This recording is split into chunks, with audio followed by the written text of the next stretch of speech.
하나님 말씀 신약성경 에베소서 3장 8절과 9절을 함께 보시겠습니다. 신약성경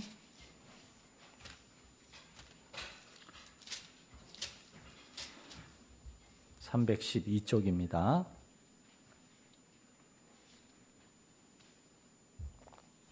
에베소서 3장 8절과 9절 두 절입니다. 우리 한 목소리로 함께 읽겠습니다. 시작. 모든 성도 중에 지극히 작은 자보다 더 작은 나에게 이 은혜를 주신 것은 청량할 수 없는 그리스도의 풍성함을 이방인에게 전하게 하시고 영원부터 만물을 창조하신 하나님 속에 감추어졌던 비밀의 경륜이 어떠한 것을 드러내게 하려 하심이라. 아멘. 지난 몇 주간 우리는 사도 바울의 간증을 통해서 바울 사도가 예수님을 대적하는 사람이었다가 복음의 일꾼, 그것도 아주 충성된 일꾼이 되었던 그 비밀에 대해서 몇 주에 걸쳐 상고했습니다. 오늘 우리는 그러한 사도의 간증 중에서 우리가 8절, 9절을 읽었지만 특별히 8절 말씀을 중심으로 이것은 사도의 개인적인 간증입니다. 이 간증을 통해서 우리가 몇 가지 좀 말씀의 은혜를 받으려고 합니다.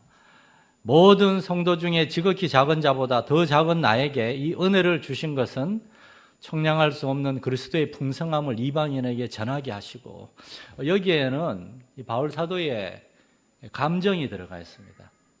바울 사도의 그 뜨거운 마음, 감격의 마음이 들어있어요. 그러니까 그냥 모든 성도 중에서 나는 참 작은 자입니다라고 할 수도 있었는데 바울 사도는 그의 감정이 너무나 막 끌어올라서 자신과 같은 예수님의 대적자를, 예수님의 제자들을 핍박하고 죽였던 자신을 찾아오신 예수님 너무나 고마워서 모든 성도 중에 지극히 작은 자보다 더 작은 나에게 하나님 은혜를 주셨다고 얘기하고 있는 겁니다.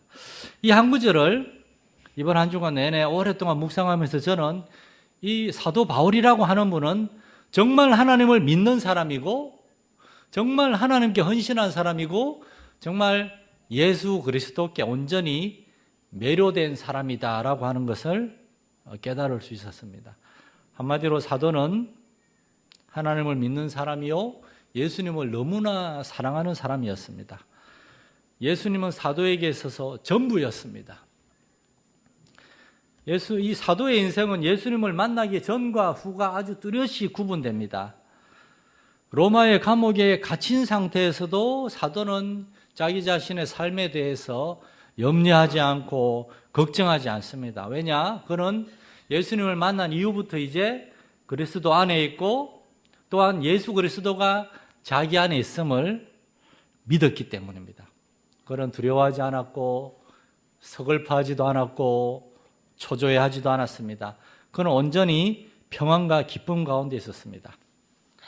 사랑하는 성도 여러분, 여러분이 예수님을 믿는 이 믿음의 이 확신과 실제를 경험할 수 있기를 축원합니다.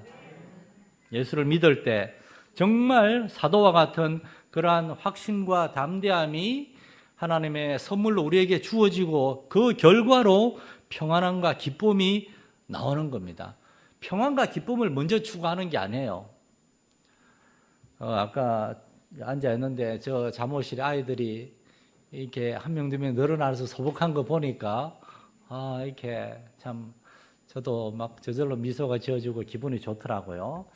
뚱땅뚱땅 유리 소리 들리고 할 텐데 여러분 신경 쓰지 마시기 바랍니다.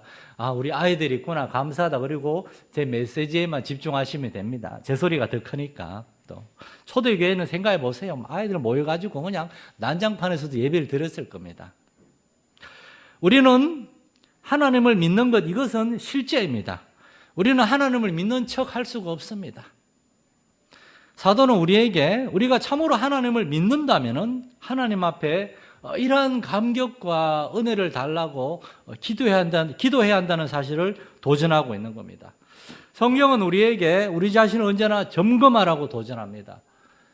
특별히 사도 요한이 우리에게 준 귀한 시금석, 기준이 있습니다. 요한일서 5장 11절 12절에 또 증거는 이것이니 하나님 있는 증거는 이것이니 하나님이 우리에게 영생을 주신 것과 이 생명이 그의 아들 안에 있는 그것이니라. 아들이 있는 자에게는 생명이 있고 하나님의 아들이 없는 자에게는 생명이 없느니라. 여러분 안에 하나님의 아들 예수님이 계십니까? 그렇다면 여러분은 하나님 안에 있고 하나님께 구원받은 줄 믿으시기 바랍니다. 그리고 이제 그 다음에 우리가 던져야 될 질문이 있습니다. 우리 자신에게 도전해야 될 질문이 있습니다. 나는 예수님을 믿는데 왜 이렇게 염려와 두려움과 근심이 많은 것인가? 왜 이렇게 쉽게 마음이 약해지고 툭 떨어지고 어렵고 힘든 일을 만났을 때 너무나 쉽게 낙심하는가? 왜 나는 먼저 예배의 자리에 나와서 하나님께 기도하며 하나님 앞에서 울지 못하고 왜 나는 어려운 일을 만나면 오히려 예배의 자리, 기도의 자리에서 더 멀어지는 것인가? 우리 자신을 다그쳐야 합니다. 여러분의 목회자로서 저는 언제나 미안할 때가 많습니다. 여러분에게 편안하고 듣기 좋고 재미있고 쉬운 설교, 그런 설교만을 할 수가 없기 때문입니다. 저는 여러분이 예수님을 제대로 만나기를 원하고 하나님의 아들을 여러분의 마음속에 모셔드리기를 원하고, 그래서 예수 그리스도 안에서 이러한 바울 사도와 같은 참된 회심, 참된 마음의 변화, 그리고 그 결과로서의 삶의 변화를 추구할 수 있기를 바라기 때문입니다. 지금 우리 앞에 놓인 이 말씀은 살아계신 하나님이 우리한테 주신 하나님의 말씀입니다. 사도 바울은 하나님을 믿고 하나님을 경험하고 그 하나님의 복음을 전하기 위해서 20년 동안 쉬지 않고 달려왔어요. 그러한 사람이 로마의 감옥에 갇혀서 사실 객관적으로 말하면 가장 절망적이고 가장 낙심되고 가장 안 좋은 상황에, 그러한 처해 있는 사도가 염려와 근심과 걱정, 두려움 없이 확신과 담대함, 그걸 가지고 우리한테 얘기하고 있는 겁니다. 이 에베소서를 쓰고 그 다음에 또 거기에서 감옥에서 빌립보서를 썼는데, 빌립보서에서는 주 안에서 기뻐하라, 내가 다시 말하노니 기뻐하라, 항상 기뻐하라, 아무것도 염려하지 말고 모든 일을 주께 맡기라. 우리는 질문을 해야 됩니다. 왜 그분은 그렇게 할 수가 있었는데 왜 나는 그렇게 되지 못하는 것인가? 그 비밀이 바로 오늘 설교의 제목인 청량할 수 없는 그리스도의 풍성함을 사도는 알았고 깨달았고 경험했고, 우리는 아직 그걸 너무나 잘 모르고 있기 때문입니다. 오늘 8절에서 사도는 간정을 합니다. 모든 성도 중에 지극히 작은 자보다 나에게 하나님께서는 도저히 청량할 수 없는 그리스도의 풍성함을 주셨고, 그래서 나는 이것을 이방인에게 전해야 됩니다. 간정입니다. 간정. 이 한 구절에서 사도는 간정을 하고 있어요. 사도의 간정을 통해서 우리는 사도가 자기 자신에 대해서 참으로 올바로 생각하고 있다는 것을 알 수 있습니다. 간정이란 자기 자신이 누구인지를 아는 겁니다. 사도는 나는 죄인 중에 죄인, 용서받은 죄인이었다고 얘기하는 겁니다. 우리는 예수 믿으면 죄 용서받은 거 아닙니까? 이제 죄인이 아니지 않습니까? 라고 생각하는데, 정확하게 얘기하면은 우리는 죄인입니다. 그런데 용서받은 죄인입니다. 여러분, 우리는 하나님께 죄 사함을 받은 거지 우리의 죄가 없어진 게 아닙니다. 하나님은 우리를 의롭다고 칭하신 거지 아직 우리는 의로워진 것은 아니에요. 그렇기 때문에 우리는 예수를 믿어도 여전히 우리 안에서 연약함과 죄성과 그러한 육체의 정욕과 안목의 정욕과 이생의 자랑, 이런 걸로 싸우는 거예요. 마귀가 여러분에게 당신은 예수 믿는다 그러면서 왜 이렇게 쉽게 실족하고 낙심하고 낙담하고 믿음이 없어지고, 그러고도 네가 예수 믿는다고 할 수 있나? 넌 아니다 라고 하는 거짓말에 속지 마시길 바랍니다. 목사님들도 얼마나 거짓말 잘하고 얼마나 나쁘지 많이 하는데요. 다 구원 안 받은 겁니까? 아닙니다. 우리는 의로움다 하심을 얻은 거지 의로워진 게 아니에요. 그런데 우리는 그 자리에 머물러 있어서는 안 됩니다. 의롭다 하심을 받았으니 이제 의로운 사람, 거룩한 사람이 되기 위해서 계속 나아가야 돼요. 그게 바로 신앙생활이고 거룩함의 과정입니다. 그러나 우리는 항상 사도처럼 우리 자신이 가장 작고 연약한 사람이고, 또한 사도는 그 다음에 디모데전서에서는 이 에베소서를 쓰고 한 몇 년이 지난 다음에 두 번째로 감옥에 갇혀서 이제 죽음을 눈앞에 둔 그러한 노년의 바울이 그 디모데전서에서 이렇게 얘기합니다. 나는 죄인 중에 괴수입니다. 제가 서울에 있으면서 2년 정도 한 달에 한 번씩 구로경찰서 유치장에 가서 아직 형을 확정받지 않은 그러한 유치장에 수감 중인 그러한 이제 그걸 미결수라 그러는가 그러더라고요.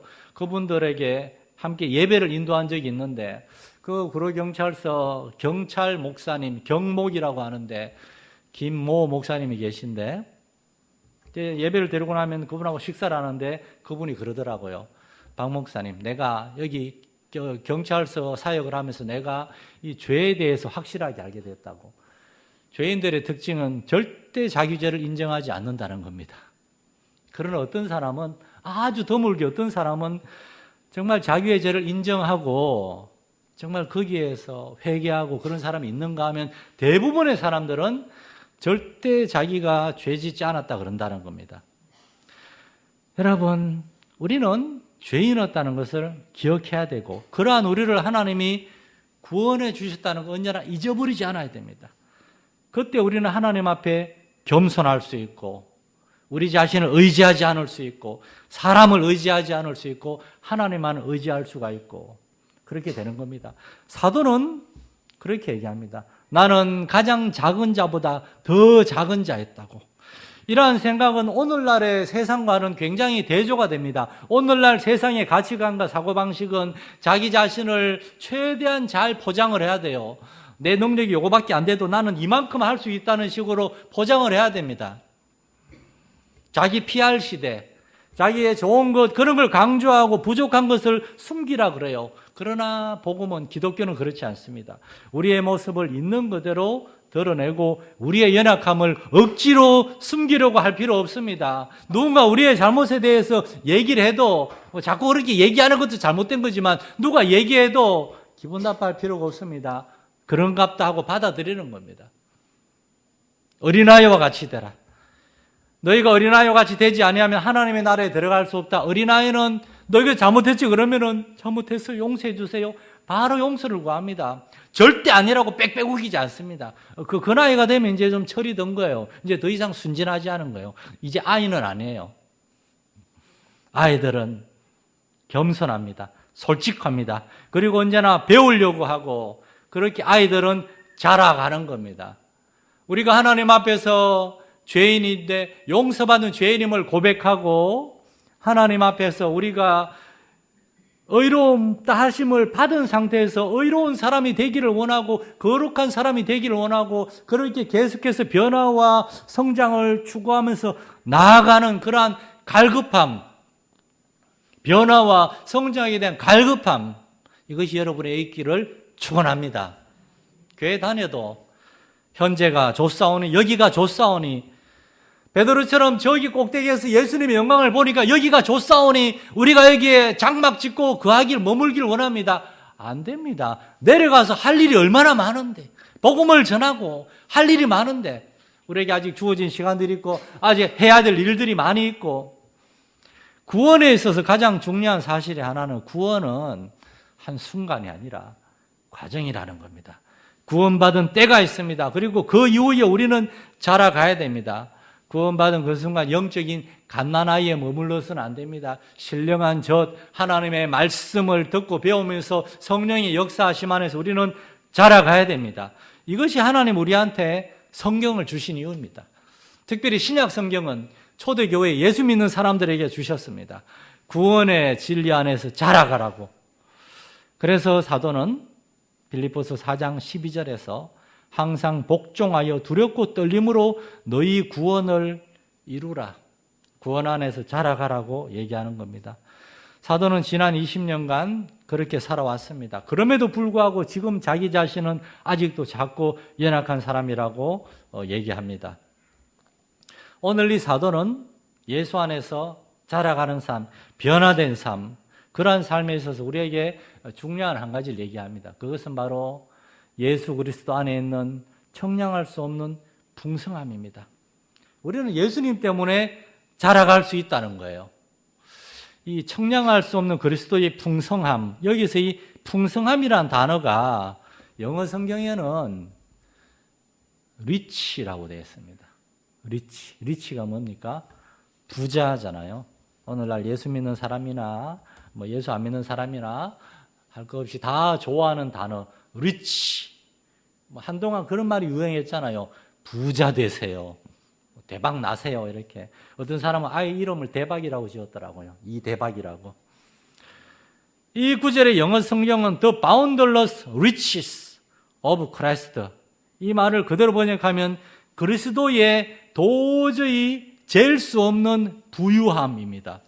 그런데 1967년도에 우리말 성경이 번역될 때에 우리가 갖고 있는 성경이 1967년도 번역판인데 그때 이 성경을 번역한 우리 목사님들과 신학자들은 지금의 우리보다 더 보수적이고 더 경건했던 것 같아요. 그분들은 이 리치라는 단어를 부유함이라고 번역하지 않았습니다.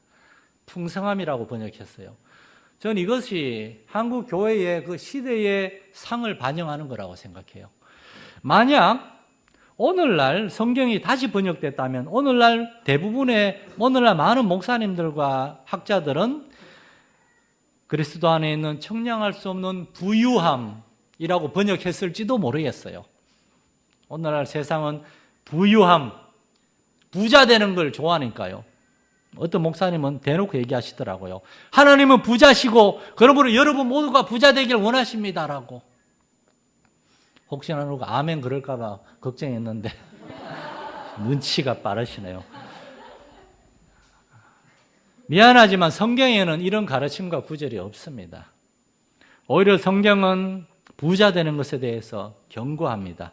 디모데전서 6장 10절에 돈을 사랑함이 일만 악의 뿌리가 되나니 이것을 탐내는 자들은 미혹을 받아 믿음에서 떠나게 되는 경우가 많다. 히브리서 13장 5절에는 돈을 사랑하지 말고 있는 바를 족한 줄로 알라. 이외에도 몇 구절들이 있는데 전부 다 뭐라고 되어 있는가 하면 돈을 사랑하지 말라라고 되어 있어요. 왜 사랑하지 말라라고 했을까요? 왠가 하면은 진짜 사랑하는 거거든요. 누군가를 사랑한다는 것은 그에게 매료돼 가지고 자나깨나 그 사람 생각만 나고 막 그렇게 되는 겁니다. 매료돼 가지고. 제가 1999년에 연애할 때 제 아내한테 삐삐를 쳤는데 바로 전화가 왔습니다. 전 그래서 제 아내인 줄 알고 아유 감사합니다 연락을 주시고 한참 얘기하는데 저쪽에서 뭐라 그런가 하면 전사님 저 지혜인데요 왜 그러세요?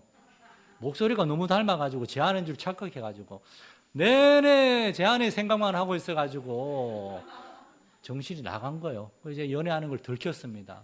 간사님이 누군데 그러세요? 너무 부끄러웠어요. 하나님을 사랑한다는 것은 하나님에 대해서 막 꽉 차 있는 겁니다. 그런데 돈을 사랑한다는 말은 차나게나 돈 생각만 한다는 겁니다. 돈의 노예가 되는 겁니다. 사랑의 노예, 돈의 노예가 되는 거예요.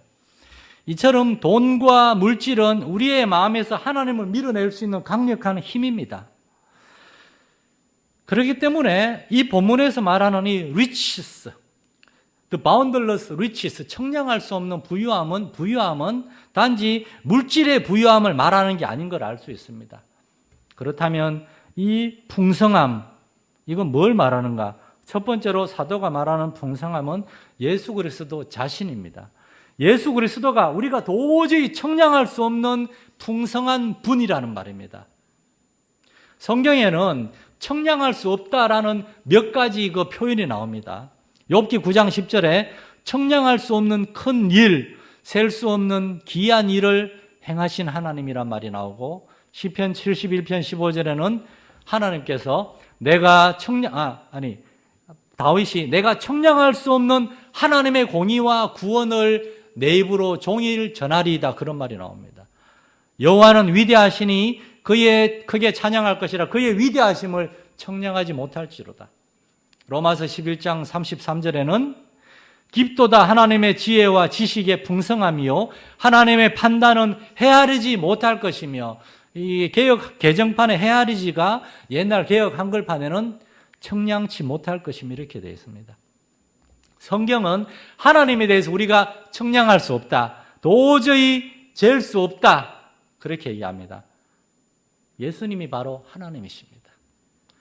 우리는 예수님에 대해서 잘 알고 있다고 생각합니다. 신약 성경 사복음서에 보니까 예수님 이러한 분이네. 여러분, 그 모습은 하나님의 아들이 사람이 되어 이 땅에 오셔서 사셨던 33년의 모습이 다합니다.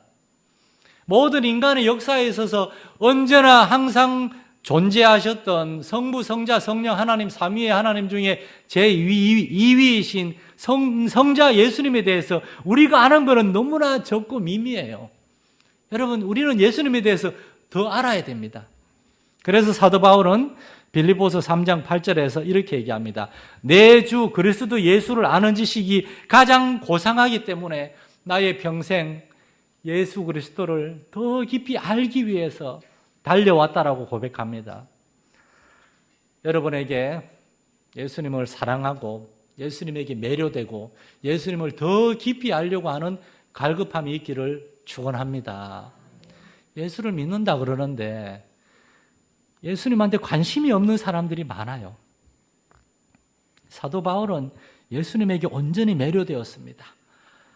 우리에게 오신 하나님의 아들, 아까 찬양 열린 중창단 찬양하는데 그 노래 잘하는 찬양이죠.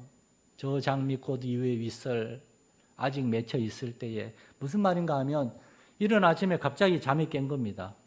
밤새 악몽을 꿨는지 뭐 피곤했는지 요새 불면증 그런 거 많잖아요.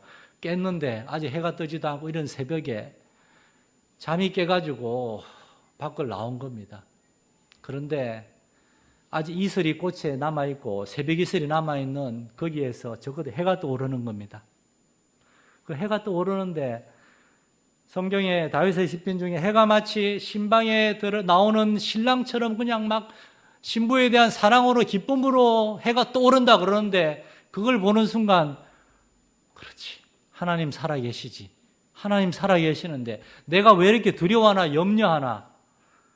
여러분, 우리에게 하나님은 내가 너희를 사랑하고 내가 너희에게 관심이 있다 그걸 보여주기 위해서 이 땅에 오셨습니다. 그분이 바로 예수님입니다. 예수님은 사람의 손과 생각 속에 만들어낸 가짜 신, 가짜 우상이 아니라 살아계시며 참되신 하나님이고 그 하나님이 친히 우리에게 오셨어요. 우리와 같이 이 땅을 거니시면서 우리와 대화하시고 우리와 같이 눈물을 흘리시고 굳이 부잣집의 아들로 태어날 수 있었던 예수님이 가장 가난한 집에 태어나서 가난하고 소외된 사람들을 찾아다니시면서 그들을 위로하고 병자들, 나그네와 고아와 과부와 그 누구도 함께하지 않는 소경과 맹인들, 여리고성을 지나갈 때 바디메오가 날 때부터 소경된 평생을 장님으로 살던 바디메오가 웅성웅성하는 소리에 뭔 일이 있습니까? 옆에 사람이 저 갈릴리의 랍비 나사렛 예수가 왔다오. 바디메오도 귀로 들은 게 있으니까 그분이 죽은 자를 살리시고 병자를 고치시고 그랬다는데 바디메오가 나사렛 예수여, 다윗의 자손 예수여 고함을 질렀을 때 사람들이 조용히 하라고, 시끄럽다고. 그 가운데 예수님이 그 음성을 들으시고 그를 내게로 데려오라.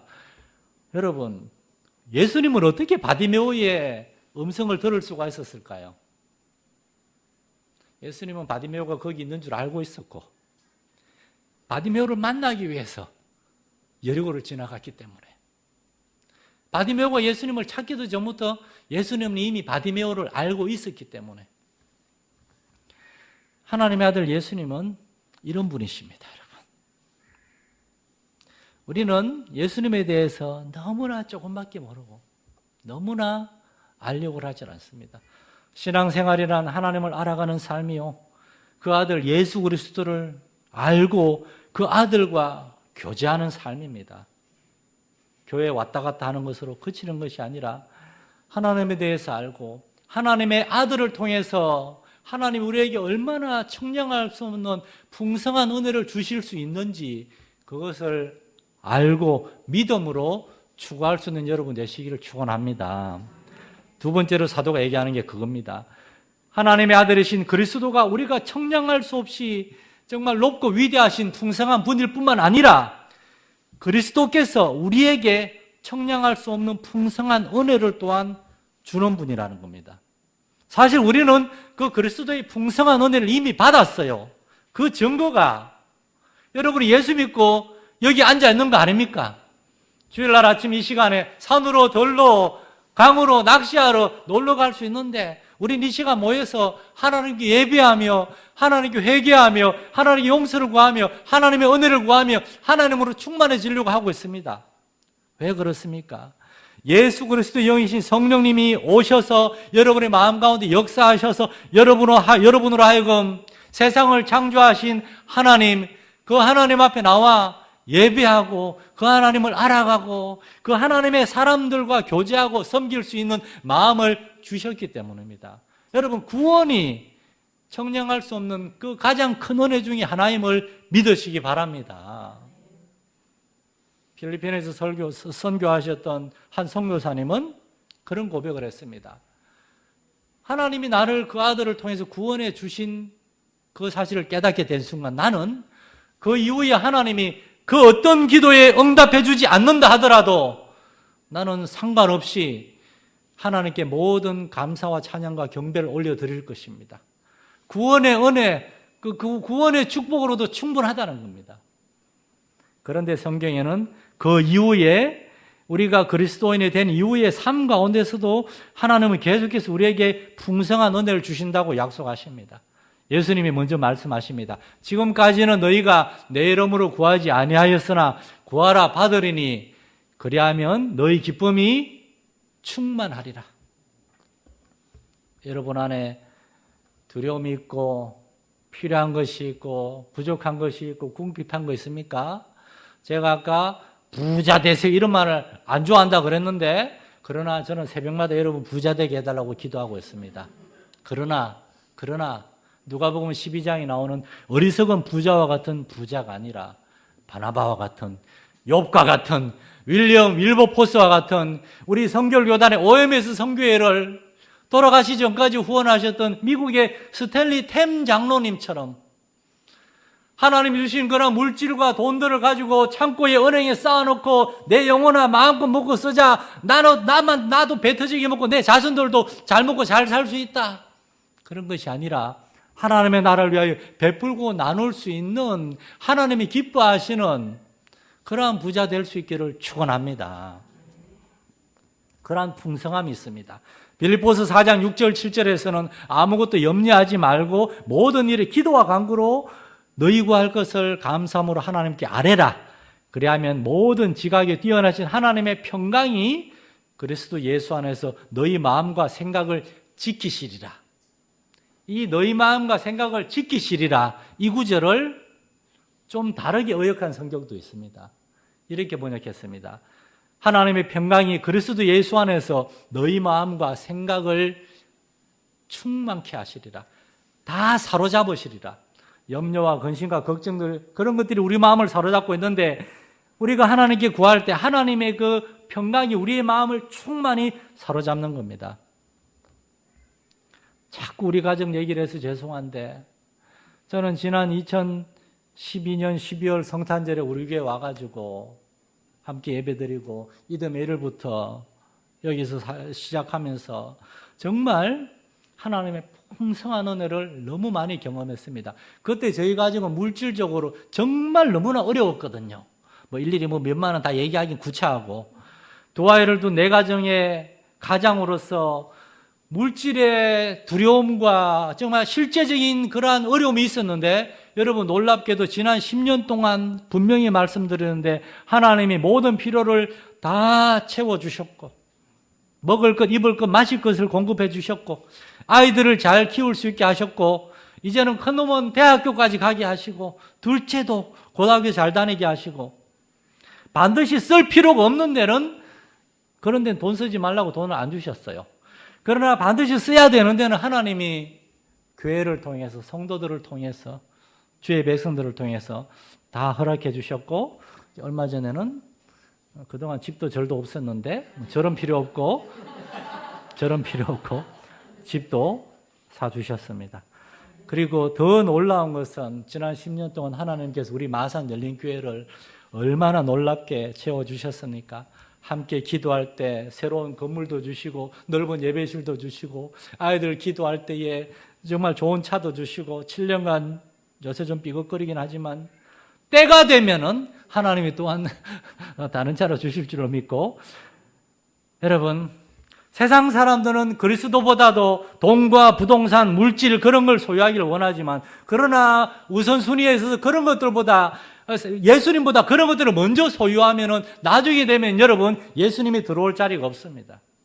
그러나 우리 안에 예수님으로 먼저 청량할 수 없는 풍성하신 예수님으로 우리의 마음이 충만케 되면은 예수님이 우리 한 사람 한 사람의 은사와 재능과 여러분의 사명에 따라서 여러분에게 물질도 주시고 건강도 주시고 지혜와 재능과 은혜를 주실 줄 믿으시기 바랍니다. 그래서 영국의 찰스 스타드 선교사님의 그 기도의 제목을 여러분에게 마지막으로 좀 전하고자 합니다. 위대하신 하나님께 위대하신 일을 위하여 위대한 기도를 합시다. 그때 하나님께서 하나님의 뜻과 계획에 따라 그 풍성함으로 여러분에게 부어주시고 여러분을 통하여 일하실 줄 믿습니다. 살아계신 하나님 아버지, 하나님은 풍성하신 하나님이십니다. 가장 부유하신 하나님이십니다. 그러므로 하나님이 원하시면 우리에게 물질도 주실 줄 믿습니다. 그러나 우리가 단지 물질만을 원한다면 그것은 하나님의 뜻이 아닐 것입니다. 우리에게 필요한 대로 물질도 주시고 건강도 허락하시고 치유와 회복의 은혜도 허락하시고 무엇보다도 하나님의 나라와 의를 위하여 순종하고 헌신할 수 있는 그러한 풍성한 은혜로 역사하여 주옵소서. 그래서 우리가 이 땅 가운데서 이미 하나님 나라의 그 영광과 그 풍성함을 날마다 체험하며 살아갈 수 있는 복된 삶이 되게 해 주옵소서. 우리 주 예수님의 이름으로 기도드립니다. 아멘.